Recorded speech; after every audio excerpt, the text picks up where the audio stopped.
कौन सी ट्रूप इस्तेमाल की गई थी रानी मुखर्जी के कैरेक्टर बबली को फनी बनाने के लिए?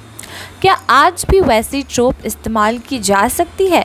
जानने के लिए इस वीडियो को अंत तक देखते रहिए और हमारे चैनल बॉलीवुड स्टूडियोज़ को सब्सक्राइब करना मत भूलिएगा, ताकि जब भी हम आपके मनपसंद सितारों के फिल्मों की अपडेट्स डालें तब आप वो सबसे पहले जान पाए।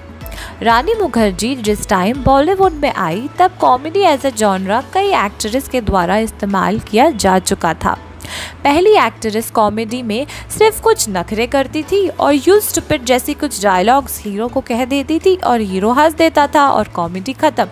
कॉमेडी को सिर्फ कुछ कैरेक्टर्स आर्टिस्ट ही यूज करते थे। टुन टुन, दीना पाठक कुछ फीमेल कैरेक्टर्स थी जो कॉमेडी रोल्स के लिए जानी जाती थी। फिर सीता और गीता के साथ हेमा मालिनी ने कॉमेडी को मेन स्ट्रीम एक्ट्रेस का एक टूल बना दिया, जिसके बाद याराना में नीतू सिंह और अल्टीमेटली श्रीदेवी ने मिस्टर इंडिया और चालबाज जैसी क्लासिक मूवीज में कॉमेडी का इस्तेमाल किया। फिर करिश्मा कपूर और रवीना टंडन ने भी इनके फुटस्टेप्स फॉलो किए।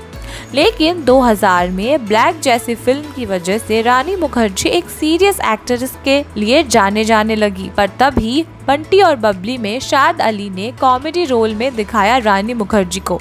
उसके बाद हम तुम, कभी अलविदा ना कहना, तारा रंपम जैसी फिल्म में भी वो नजर आई। इस फिल्म के किरदार में रानी मुखर्जी के कॉमिक के लिए उनके इंग्लिश पर काम किया गया था। जी नहीं, उन पर कोई अमेरिकन या ब्रिटिश एक्शन नहीं डाला गया, बल्कि उनकी इंग्लिश को और ख़राब दिखाया गया ताकि उनकी गड़बड़ इंग्लिश सुनकर ऑडियंस हंसती रहे।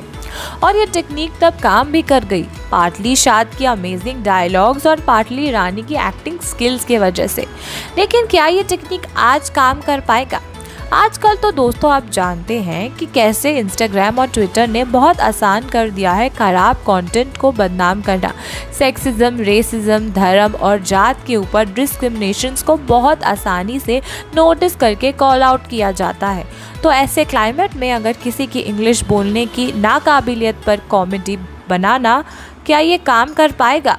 कुछ ट्विटर और इंस्टाग्राम थ्रेड्स वायरल हो रहे थे कुछ दिन पहले, जिसमें ये कहा जा रहा कि किसी की इंग्लिश पर कमज़ोर होना ये कोई कॉमेडी का मतलब नहीं है। किसी की इंग्लिश वीक हो ही सकती है और इंग्लिश सिर्फ एक फॉरेन लैंग्वेज है।